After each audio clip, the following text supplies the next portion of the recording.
ఇక ఈవీఎంల విషయం, ఈవీఎంల ట్యాంపరింగ్ విషయం, ఈవీఎంల హ్యాకింగ్ విషయం దేశాన్ని కుదిపిపడేస్తుంది. మొత్తం కంట్రీ వైడ్గా చాలా హారబుల్ పరిస్థితి ఉన్నది ఈవీఎంల మీద. ఈవీఎంలు తీసేయాలి, బ్యాలెట్ పేపర్లతోటి రాబోయే పార్లమెంట్ ఎలక్షన్లు నిర్వహించాలి అని దీని మీద పెద్ద ఉద్యమమే స్టార్ట్ అయిపోయింది ఢిల్లీలో.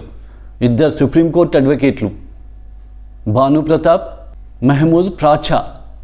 ఈ భాను ప్రతాప్ రిటైర్డ్ జడ్జి తను, ఇగో ఈయనే మహమూద్ ప్రాచా. ఈ ఇద్దరు కలిసి ఎజిటేషన్ స్టార్ట్ చేసిండు. ఆల్రెడీ మిశ్రా అనే అడ్వకేట్ ఒకతను సుప్రీంకోర్టులో ఫైల్ చేసిండు కేసు. కాకపోతే సుప్రీంకోర్టులో కూడా అది కొంత పెండింగ్లో పడే పరిస్థితి కనబడుతుంది. దాని మీద డిసిషన్ కూడా రావాల్సి ఉండే అసలు యాక్చువల్గా ఆఫ్టర్ పార్లమెంట్ ఎలక్షన్స్ తర్వాత డిసిషన్ ఇచ్చే పరిస్థితి కనబడుతుంది. అందుకని ఇగో ఈ ఇద్దరు సుప్రీంకోర్టుల అడ్వకేట్లు దీని మీద ఉద్యమం స్టార్ట్ చేసిండ్రు. నిన్న కాక మొన్న జంతర్ మంతర్ దగ్గర బ్రహ్మాండమైన ఒక సభ జరిగింది. వీళ్ళంతా ఎలక్షన్ కమిషన్కు ర్యాలీగా పోయిండ్రు. ఎలక్షన్ కమిషన్ను వీళ్ళు అడుగుతాను, ఒక 50 ఈవీఎంలు అడుగుతాను, మేము ప్రూవ్ చేస్తాము హ్యాకింగ్ జరుగుతుంది, హ్యాకింగ్ చేయొచ్చు అని ఒక 1 అవర్ లోపల హ్యాకింగ్ చేసి చూపిస్తాము. ఈవీఎం మిషన్లు హ్యాకింగ్ జరుగుతాయి అని, ఎట్లా జరుగుతాయి కూడా మేము డెమాన్స్ట్రేషన్ ఇస్తాము, ఒక మాకు 50 ఈవీఎంలు ఇవ్వండి అని ర్యాలీగా ఈసీ ఆఫీస్కి పోతా అంటేనే, ఎలక్షన్ కమిషన్ ఆఫీస్కి పోతా అంటేనే అరెస్టులు జరిగినాయి.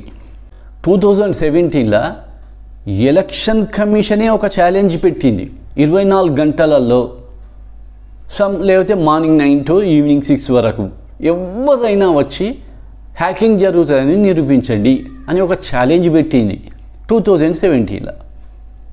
ఇప్పుడు మాత్రం ఎలక్షన్ కమిషను తోక ముడిచింది.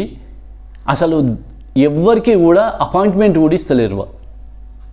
ఈవీఎంల విషయం మాట్లాడదామంటే కొన్ని వేల కంప్లైంట్స్ ఉన్నాయి ఈవీఎంల మీద కానీ ఇంకా వేరే సమస్యల మీద కానీ, ఎవ్వరికి కూడా అపాయింట్మెంట్ లేదు.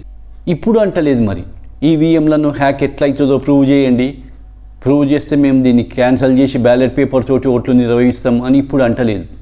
ఎందుకంటే మొత్తం దాదాపుగా 3 రాష్ట్రాల ఎలక్షన్లు రీసెంట్గా వచ్చినాయి కదా, మధ్యప్రదేశ్, రాజస్థాన్, ఛత్తీస్గఢ్లలో ఇదే జరిగింది.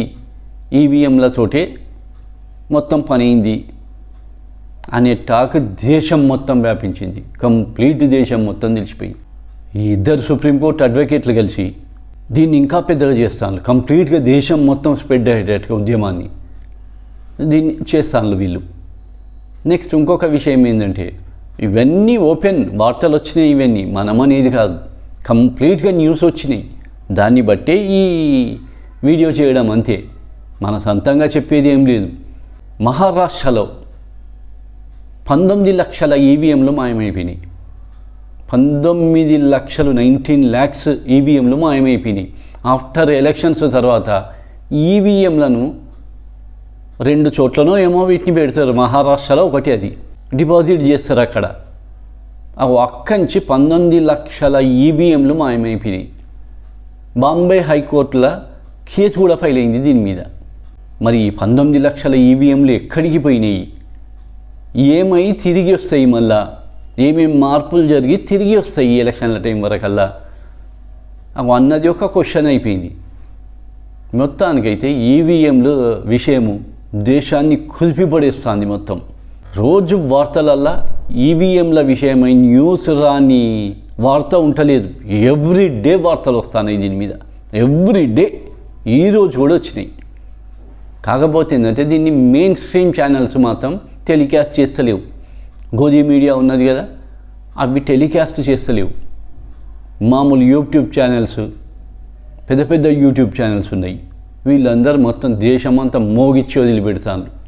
జనరల్ పబ్లిక్ కూడా ఎక్కడ తీసుకొనియండి, ఎక్కడ తీసుకొని, రాజస్థాన్లో, మధ్యప్రదేశ్లో ఎక్కడ తీసుకొనియండి, పబ్లిక్ ఒపీనియన్ కూడా ఈ ఈవీఎంల ట్యాంపరింగ్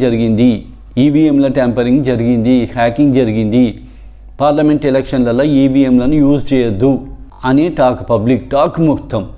ఇంకొకటి ఏంటంటే 3-4 days బ్యాక్ సుప్రీంకోర్టు జడ్జి గారి ముందు కూడా డెమాన్స్ట్రేషన్ ఇచ్చి చూపించింది. ఎట్లా హ్యాక్ అవుతాయి అని 1 అవర్లో డెమాన్స్ట్రేషన్ ఇచ్చి చూపిస్తాను. ఆఖరికి స్కూల్ పిల్లలతోటి కూడా డెమాన్స్ట్రేషన్ ఇప్పిస్తారట, అంత ఈజీ అట.